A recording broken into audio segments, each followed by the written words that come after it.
بسم اللہ الرحمن الرحیم۔ السلام علیکم ورحمۃ اللہ وبرکاتہ۔ امید کرتی ہوں آپ سب لوگ خیریت سے ہوں گے۔ آج کا جو ہمارا موضوع ہے وہ ہے 100 آدمیوں کے قاتل کی توبہ کا قصہ۔ شرک کے بعد جو سب سے بڑا گناہ ہوتا ہے وہ ہے قتل کا۔ بخاری شریف کی روایت ہے کہ بنی اسرائیل سے ایک آدمی 99 قتل کر چکا تھا۔ اس کے بعد اسے خیال آیا کہ میں توبہ کر لوں۔ اس نے کسی ان پڑھ سے پوچھا، کیا میری توبہ قبول ہو جائے گی؟ اس نے کہا، تیری توبہ کیسے قبول ہو سکتی ہے؟ 99 قتل کر چکا ہے تو، سیدھا دوزخی ہے۔ تو اس نے کہا، 100 تو پورے کروں، ادھورا کام تو نہ ہو، اور اسے بھی اڑا دیا اور 100 پورے کر دیے۔ پھر اسے خیال آیا کہ توبہ کروں، تو کسی عالم سے پوچھا، میری توبہ قبول ہے؟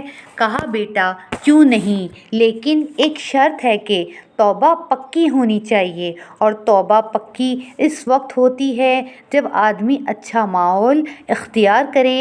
تو یہاں چونکہ ماحول اچھا نہیں، تو یہ شہر چھوڑ دے اور فلاں بستی چلا جا، وہاں نیک لوگ رہتے ہیں، وہاں تیری توبہ پکی ہو جائے گی۔ یہی تو ہم کہتے ہیں کہ ناریوال ہو یا پاکستان کا کوئی شہر ہو، ماحول اتنا گندا ہے کہ توبہ پکی ہوتی ہی نہیں۔ اسی لیے توبہ پکی کرنے کے لیے اسے چلے اور 4 مہینے کے لیے چھوڑ دیں۔ عورتوں کا دل چونکہ نرم ہوتا ہے، اسی لیے ان کو 3 دن میں وہ کچھ حاصل ہو جاتا ہے جو مردوں کو 3 چلے میں حاصل ہوتا ہے۔ زمین نرم ہوتی ہے۔ اس نے کہا، جی میں تیار ہوں، میری توبہ قبول ہونی چاہیے۔ عالم نے کہا، تو یہاں سے نکل جا۔ اس نے سامان اٹھایا اور چل دیا۔ لوگ ہمیں کہتے ہیں کہ یہ بستر اٹھا کر نکل پڑتے ہیں، تو یہ بنی اسرائیل سے بستر اٹھانا چلا آ رہا ہے۔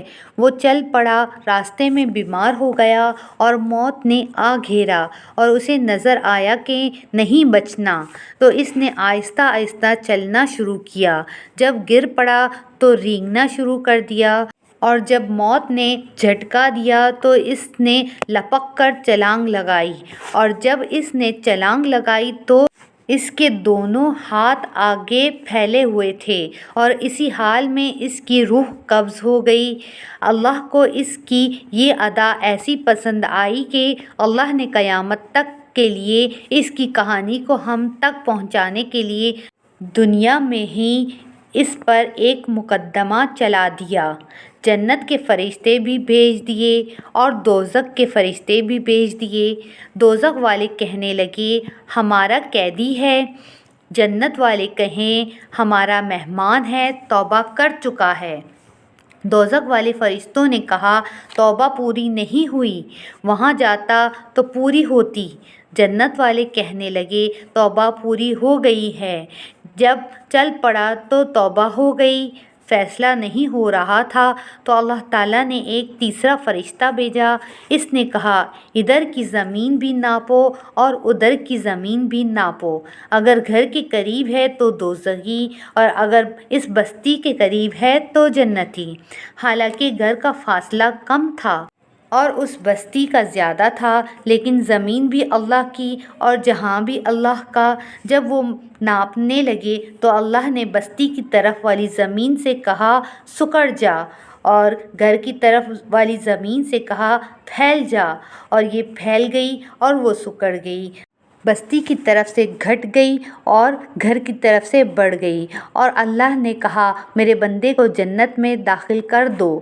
تو ان عورتوں اور مردوں میں کوئی ایسا گناہگار تو نہیں ہے جو کہیں، کیا ہماری توبہ قبول ہو سکتی ہے یا نہیں؟ تو اللہ پاک ہمیں بھی گناہوں سے بچنے اور سچی توبہ کرنے کی توفیق عطا فرمائے، آمین ثم آمین۔ اگر آپ کو آج کی یہ ویڈیو پسند آئے تو اس ویڈیو کو لائک، شیئر اور اس چینل کو سبسکرائب ضرور کیجیے، اور کمنٹ سیکشن میں اپنی رائے کا اظہار ضرور دیجیے۔ شکریہ۔